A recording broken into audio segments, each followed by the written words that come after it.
In our case, we do a lot of renovations, and that means that we start with a house that's existing, and sometimes we build an addition on it, but all the time we tear out lots of the stuff that's inside the house when we start the project.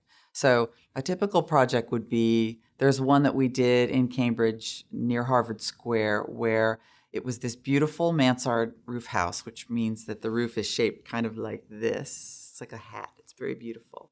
And it had a really modern addition on the back that wasn't working. Now, I love modern, so I'm not one of those people who likes to tear things off if they're modern, but this one was sort of standing up on really, really long legs that weren't strong enough to hold it by modern standards.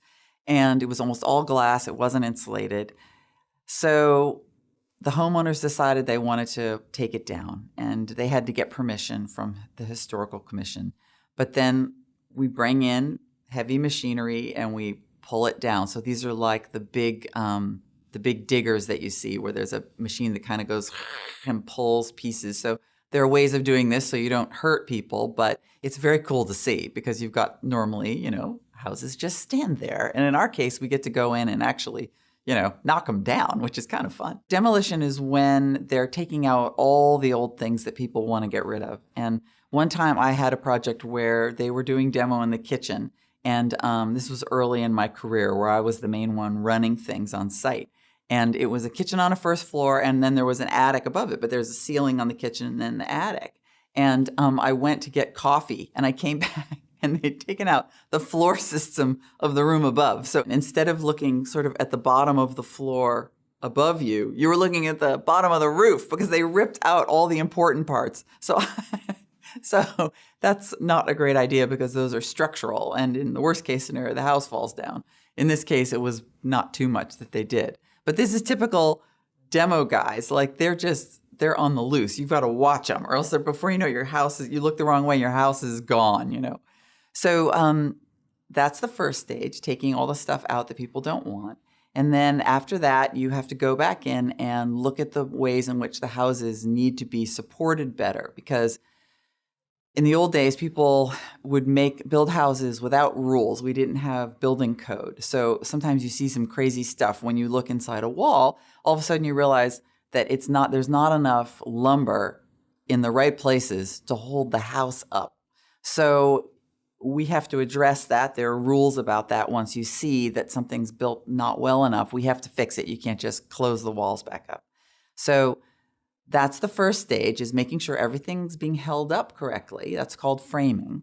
And then after you've created that and everything's level and the walls are plumb, which means straight up and down the way they're supposed to be. Like if you hold a string with a weight on the bottom of it, that's plumb, perfectly up and down.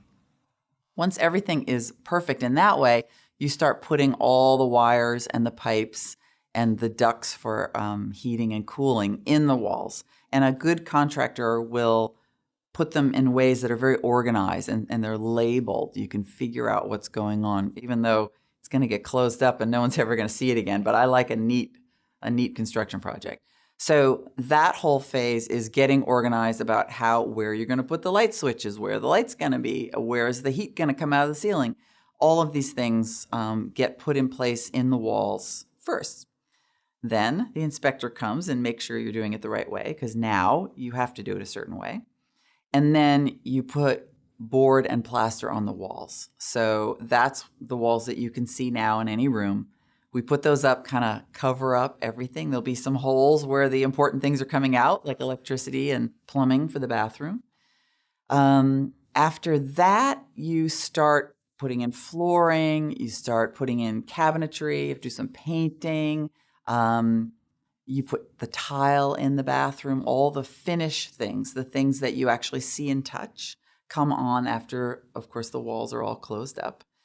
And then the very end is usually painting and putting the lights on, the very delicate lights and the very delicate bathtub, or the things that are going on top of your painted walls and your varnished floors and all of that. After that, the inspector comes back and there's a final inspection to make sure you've done everything right. And then you start pulling the builders out, because builders are walking around in their big boots and it's time for the house to be used by normal people. I always say that a project's done when the people put their toothbrush in the toothbrush holder.